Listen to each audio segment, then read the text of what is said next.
Greetings everyone, welcome aboard. My name is Joseph James, schooltrade.com. It's the last day and a half of the month, guys. It's the 29th of September 2010. Here's your live trading recap. Guys, we had a challenging day today in our room, but I think it ended up on a high note for a lot of our members this morning. Congratulations if you guys made money with us. We had a bunch of members that really cleaned up today on the fast track, and of course trading that end of the morning move we saw when the dollar broke. We'll talk more about that in a second though, guys. Want to remind you guys on our blog, brand new section, Trade Room Resources. Make sure you guys check out Trade Room Resources on the blog. Lots of freebies there. We've got online support there. You can follow our blog, and don't forget, guys, YouTube, Facebook, Twitter, and use that search box. All right, guys, let's see how we did today. 2, 4, 6, 7 total trades. Now, we took only 3 trades before 11 o'clock this morning, right? So you can see 10 o'clock, 10:09, 10:53, and then all of a sudden, 11:18, 11:25, 11:32, 11:34. So we really crammed all the trading into the last basically 15-20 minutes of the day.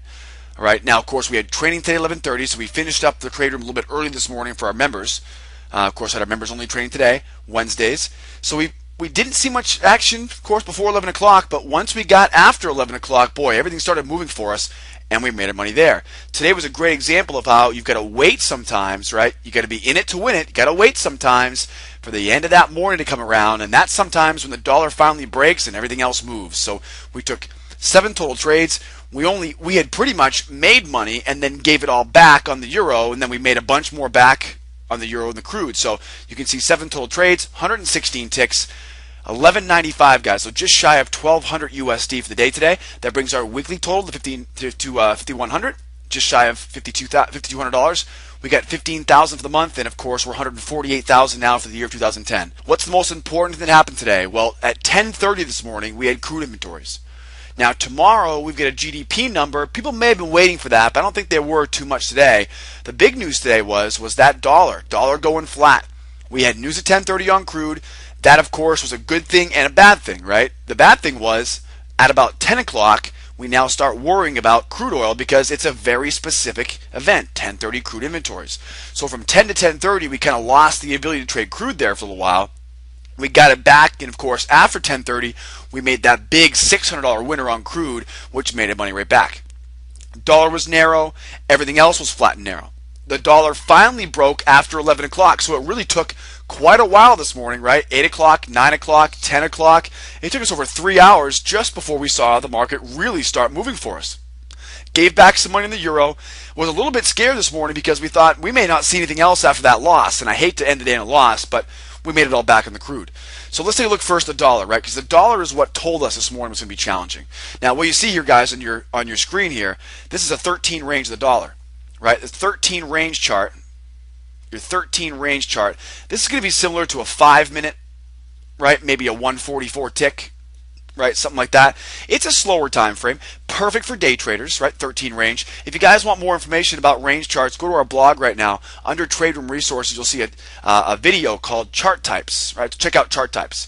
And as you can see here, I defined my sideways range. All right. Now, what do you see here, guys? Compare today's range to yesterday's trading range, and what do we see? Well, we can see right away here we've got a very narrow and tight trading range today, right? Even though we were below the lows from yesterday, so technically this is called an outside day, right? Outside meaning today's trading range was outside of the trading range from yesterday, so that was the one good thing we had going this morning. But as you can see though, look at the size of the range we saw yesterday, and then, of course, compare that size to the range we saw today. So clearly, the dollar was consolidated, going sideways. Now, narrow trading ranges in the dollar is going to mean narrow trading ranges and everything else. Okay, sideways dollar is going to be a sideways range and everything else. Now, guys, I'll trade a sideways market every day of the week as long as it's got some width to the range, right? Narrow ranges, what's going to happen is price is going to bounce around inside of that range. Well, you widen that range out a little bit, and now I'll buy the lows, I'll sell the highs with all this room right in between. So wider ranges, I'm perfectly happy with, but narrow ranges, you want to be careful. So that was the first thing that told us to be a little bit on our toes this morning here with the dollar. And of course, when the dollar began to break out, that's when the euro began to drop.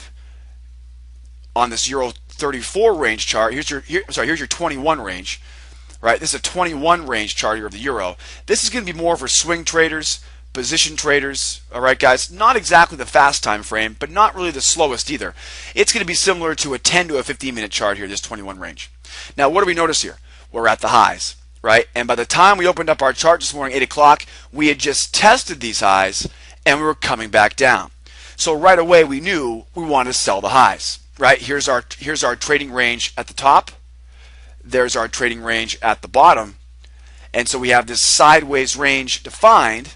We're going to sell these highs, and we're going to buy the lows. Now, we actually ended up taking our trades on the Euro.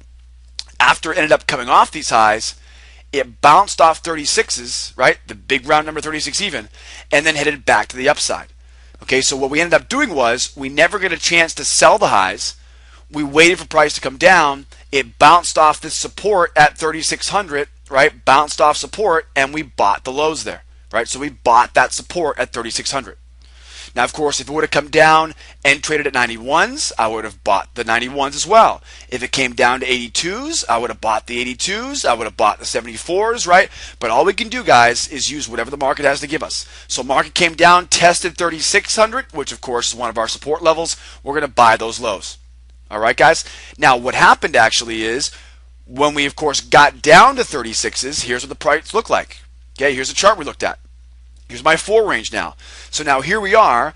We came down. Remember, guys, before, right, before we were trading way up here, right? We were way up top here at these highs.